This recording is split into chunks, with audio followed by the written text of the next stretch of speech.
everyone, welcome back to another video, and thank you for tuning in, and also thank you for the subscribing, because there's been a few new subscribers since my last video, and I just wanted to say I really appreciate that. So yeah, thank you very much. So this video, I started it a couple of times already, but I've not really gotten settled into it. So, yeah, a friend of mine suggested that I talk a bit more about what severity during anorexia nervosa is like, and why I sort of feel that treatment failed me, and why I don't think it's ever going to be possible for me to go anywhere near the treatment system again, and some of the traumas that I faced with that. So I think I'll just get started. Sometimes I wonder if that for psychiatrists might have been one of the reasons that treatment always failed me. Maybe I never trusted anybody from then on, and yeah, I do feel that was a part of it. To make clear about that is just that the things that started off aren't always the things that perpetuated over the years, especially as long as I've had it, which is nearly 30 years of my life, and I'm 41, so yeah, it's been a long time. But yeah, it started out very differently, and and become something that's completely different now to what it was when I started. So that's just something that I really wanted to make that very clear, and I think that that's probably the case for a lot of people. So I did talk about this in an earlier video about when it all started for me, and it was a few years ago now, so I thought I'd just go back there and just go over it again.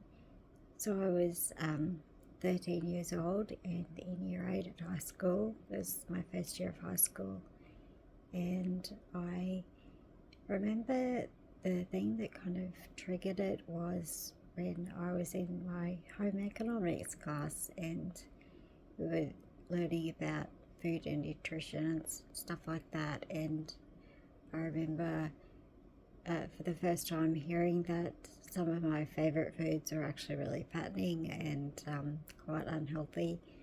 And so at the time I remember thinking to myself, I could probably do better. I'm sure I could, manage to leave those foods out and not use them, and I could actually be healthier. And there was no thought of losing weight or, changing who I was or anything like that. I had no intention about losing weight or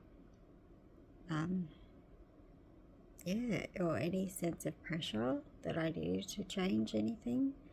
But it was just that I felt I could do better, and I always wanted to do better. I always had this kind of perfectionist streak in me, and it was evident ever since I was a very small child that I had to do everything as very best I could.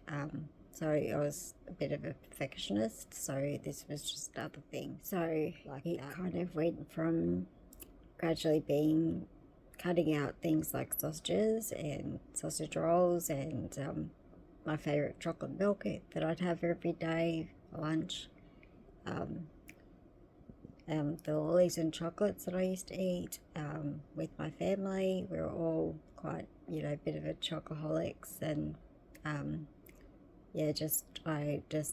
at first I was going to cut all those things out, and it gradually just got worse until I got to a point where I was losing many kilos, and I ended up just eating nothing but a few slices of apple a day.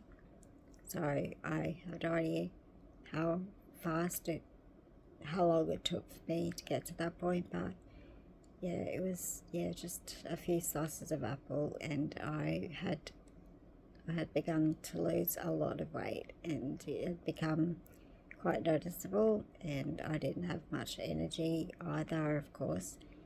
And I remember that's when my mum said to me that she would need to take me to the doctor and get me checked out. So that's what she did, and I don't really know why I agreed to go, but I must have done. And when I went to the doctor, and she said that I appeared to have lost a lot of weight, and that by the next time that she saw me, she would expect me to have gained just a little bit of weight. And so, so we left, and I guess I agreed to try. And then I think it must have been about the following week we went back, and I hadn't gained anything. I'd actually lost another kilo, and at that point she said, I'm going to have to admit you to a hospital. So that was that. I think it was that very same night that I was admitted to the Royal Children's Hospital in Brisbane. And I remember this was when the very first highly traumatic thing happened to me. So this was the night that I was admitted to the hospital, and I was in the children's ward, and it was sort of a gastrointestinal unit, so there was kids of all ages, from babies to sort of upwards to about 14 years old. And I remember it was extremely noisy, and yeah, because it was full of kids, and there was PlayStations and all sorts of things like that, and just remember how noisy it was, how much I hated that. But the really awful thing that happened to me, which I never really got past ever, was I was forced down on a bed, and I was a nasogastric tube was forced up my nose and down my throat, and that goes into your stomach. And I remember kicking and screaming at the nurses that were trying to put it in, and eventually it got there, and it was absolutely horrific, the whole procedure. But that was what was almost the very first thing that happened. And the other things were that I was going to be what they called specialed, which meant that I would have a nurse with me 24/7. They weren't allowed to even leave me when I was showering or toileting.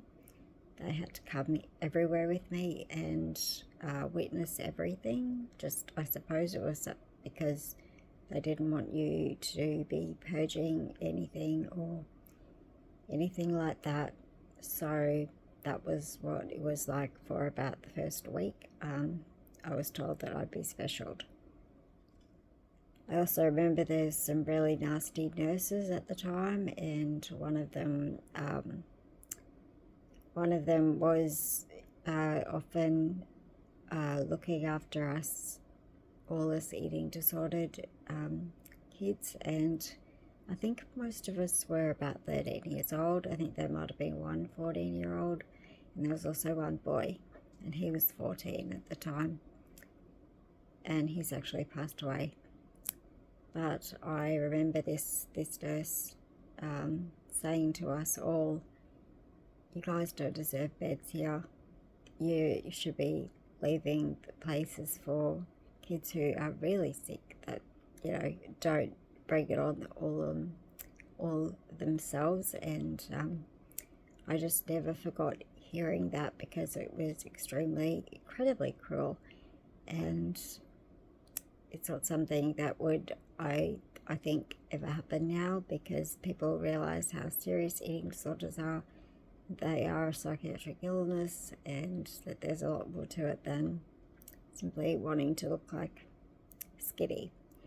There could be a lot of different things that lead people to it, and yeah, I never forgot that moment when I was told that with a few of the other anorexics on the ward. There was very little psychological help on this gastrointestinal unit. There was a school at the hospital at the time, but it's a lot better now. It's a lot more advanced and it's a lot better set up now. It's actually a proper school, and yeah, there's a lot more in it now. But back then there was just really no psychological help. There was psychiatrists that would come in occasionally to see us anorexics and eating disorder patients. I don't think that there was any other eating disorders there at the time. I think we were all anorexic, but yeah, there was really nothing else. And I was given a psychiatrist that came from a clinic just over the way in Brisbane also, and I hated him from the first. I think I would have probably been okay seeing somebody, except that this doctor was someone who was truly up himself and didn't really care about his patient. He never did anything to help me. He barely spoke to me. He wasn't interested in finding out about who I was, all my problems, or why I had actually come to be in this situation. He just seemed to want another feather in his cap, and because he was so-called the best, I think that's why I was provided with him. My parents just thought that, because he had this reputation, that he would be a good fit for me, and I guess they wanted to do the best they could. So that was who I got. I didn't stay with him for very long. As soon as I had actually made my way out of the hospital, which was basically having to eat my way out, I was supposed to keep seeing him from coming up from Caloundra to Brisbane, but I just kept on refusing to go until my mum sort of thought, I'm not going to be able to get her there again. So we kind of dumped him, which is probably the best move that I ever made. Sometimes I wonder if that first psychiatrist might have been one of the reasons that treatment always failed me. Maybe I never trusted anybody from then on. And yeah, I do feel that was a part of it, definitely. I do remember that once I finally got out of hospital, having gained some weight, I remember just absolutely hating the fact that I had to be heavier. I couldn't stand the way that my body looked with extra weight on it. I only wanted it back how it was, and so this kind of started a cycle of starving again, and yeah, it just went on until I got to a point where things were very bad again, and I actually ended up being threatened with hospital again. And I remember when that happened, I actually ran away. I ran away for a night, and my parents were so freaked out that they called the police immediately, and I was actually running into the national park just up the road from our house, and I was thinking about where I'd go. I ended up going to neighbours, but I didn't really know them, and I called them from there the very next morning, the first thing in the morning, after being kind of awake all night, terrified. And I said, look, I'm not coming home or saying anything about where I am unless you agree that I can come home and you're not going to take me up to the hospital. I will try. And eat more, and I just don't want to even think about going to hospital again ever. So yeah, that's what, so they agreed and I ended up going home. Hi again guys, it's Monday night and I'm just doing the last bit for today of this video, and for the moment I will continue from where I was going about, you know, what's been my experience, but and now I just wanted to say that for a lot of people with severe and enduring anorexia nervosa, it is in the research that most of them have what they might call a low quality of life. But for myself, I can't really see that as something that I feel like I have. I do work, I have things that I'm very passionate about, things I enjoy. My daughter's makes me happy every day. And so I wouldn't say that I have a low quality of life. There are problems that, you know, familial problems in my family that I'm trying to deal with, but apart from that, things are fairly good. I have a job I really enjoy and my daughter, and I get to see my friends sometimes, and I mean, I'd like to see them a bit more often, but you know, and we did do a bit of that today. I took my daughter out to meet a friend of hers and her little brother as well, and so that was really nice. Then we had a bit of a picnic and barbecue. But yeah, I know that there is a lot of stuff in the literature about people with SEAN who don't ever work, or they only work a small amount. They're not very happy. They're not satisfied with their lives or the quality of their lives, and often not engaged in study of any kind either. So yeah, that's a very unfortunate thing. I'm just lucky that I'm not part of that, I don't think.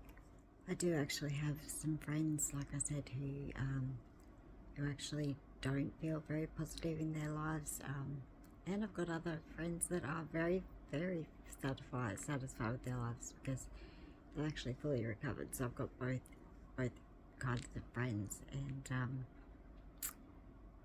yeah, probably a few more on the fully recovered side, but it's not really surprising since, yeah, there are generally more people who do fully recover than there are people who go on to be severe and enduring.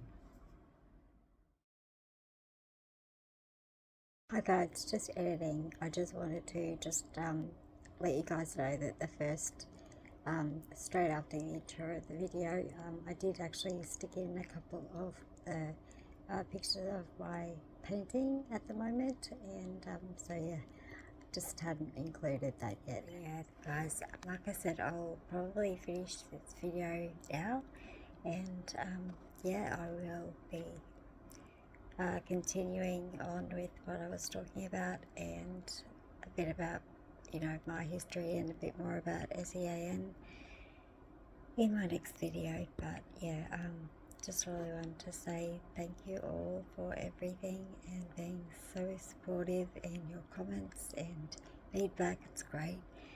And yeah, I will be seeing you in my next video. Okay, bye guys.